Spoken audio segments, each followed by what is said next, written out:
প্রিয় শিক্ষার্থীরা, আজকে আমরা অনুশীলনী ৮ এর গড় নির্ণয় করব। দেখো, আমরা গড় নির্ণয় সূত্রটা আগে লিখে ফেলেছি। আমরা জানি গড় সমান কি?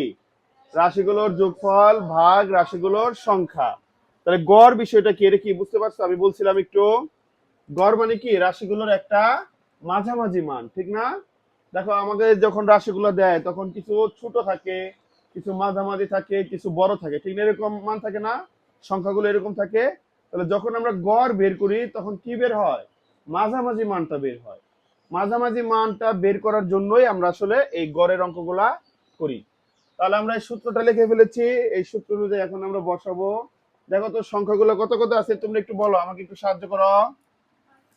৩৮, তারপরে বলো ৩৪, ৩২, ৪১, ৩০, ৩৫, ৩৩, ৩৩-এর পরে ৩৭, না?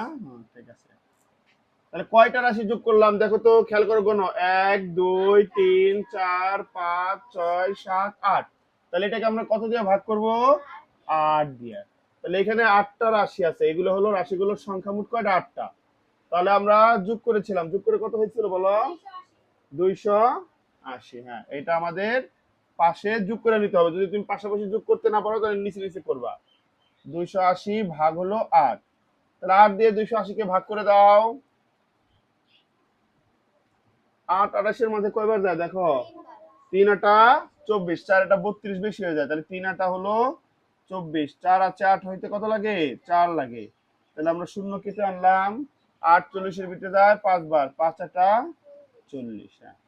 তাহলে আমাদের গড় কত বের হলো দেখো তো? ৩৫। দেখো তো, তুমি যেইখানে রাশিগুলো লিখছো, দেখো এইখানে ৩৫ হলো গড় বের হয়েছে, মানে মধ্যমানটা কত? ৩৫। এরকম দেখো, ৩৫-এর থেকে ছোট সংখ্যা আছে, আবার কি আছে? বড় আছে। তার মানে আমি বলছিলাম গড় মানে কি, কেমন মান বের হবে? একটা মাঝামাঝি মান বের হবে।